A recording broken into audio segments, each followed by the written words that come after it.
back, guys, to another Clash of Clans video here, and today we are going to be going over one of the most popular farming strategies to date, and yes, that is Barch, which is archers and barbarians and sometimes giants or whatever, just a few nice little troops to add to make it more efficient. But this is an extremely cheap strategy, that's why people do it mainly, and also only a 20-minute training time, well, for me at least, having 2:30 space. So most of you being Town Hall 8 and Town Hall 9, this will be a very quick strategy to get you into the raids, and as you can see, this strategy does work because I have piled up 7.2 million gold down here in silver with just Barch, and sometimes I don't even use all my troops, only around 50 archers, and still get into the middle. So let's go look for a raid right now. A base, it is pretty high level, but Barch is an extremely good strategy, and believe it or not, you can get into the center of bases with Barch, and I will teach you that. And the next attack, I will teach you what to do if the loot is on the outside. But you do want to put your barbarians nicely first, not in any particular order, but use both fingers. Then put archers directly behind them, and pretty much your barbarians are the meat shield. But as soon as you have most of those buildings out of the way, you want to go ahead and break through those walls with your barbarians. Made a mistake on one of those sides, but it does help a lot with Barch having heroes, I have to say. That is why it is extremely good at Town Hall 8, Town Hall 9, and Town Hall 10, because that is when you do start to get your heroes. Clan castles are always nice to use if you are in a big heap of trouble, and as you can see, since the Archer Queen has huge range, I can just get that loot and head out.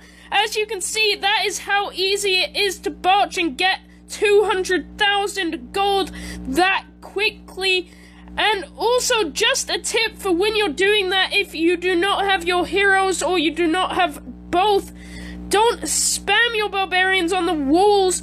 Make sure to put them in waves almost, so that they don't all get taken out by splash damage, and mortars are the biggest enemy to barbarians and archers, as you know, so stay aware of that. And keep placing archers, because I know a lot of people put tons of barbarians and use all their barbarians up and then put their archers, but by that time your barbarians are dead and there's no use for them being a meat shield. And I will see you guys in the next attack. Alright guys, we found an inactive base finally within a lot of searches, because I am a Town Hall 10. It is extremely hard to find these kind of bases, but I did find it for you guys, and let me tell and show you how you should do this, especially if there are defenses. But let's get this first defense out the way with as little troops as possible. We do not want them to distract our gameplay. So let's just get that cannon out of the way so I can show you guys how you should plan this out.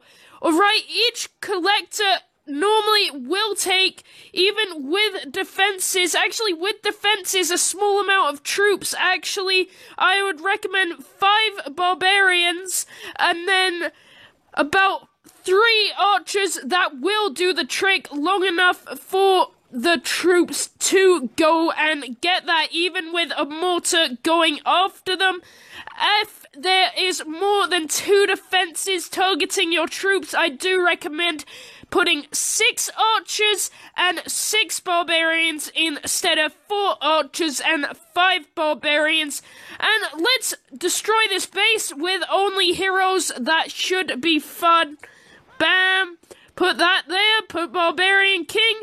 If we don't need to waste troops, why waste troops? Looks like we already have all the gold. This is a very easy base. Normally when you find inactive bases like this, anyway, they are pretty damn bad anyway, so it's not really a problem. So that is good in some ways, but if it is a base where it is on the outside, like an organized base that is pretty good, you will want to do that 6 archers and 6 barbarians method, because barbarians do take the hit points, so don't think that they will do anything. That is why you put archers behind it. The more archers you put behind the barbarians, the more barbarians you need to add in some ways or less, because yeah, it really depends on the base, actually. It depends how many defenses. So let's do a recap of what I just did. So I would say I'd recommend 5 barbarians and 4 archers to take out 1 gold mine or 1 collector of any sort. And if there's 2 defenses or more targeting your troops, or even 1 depending on your level, so if you have level 5 or 6 barbarians and archers, I would suggest doing the 6 and 6 method, because defenses will take them out in 1 shot at that level. But at this level, fortunately, they can pretty much take 2 hits from a cannon, which is pretty sick. Hope you enjoyed my strategy for farming the loot out of this realm of Clash of Clans, and I will see you guys in the next strategic video.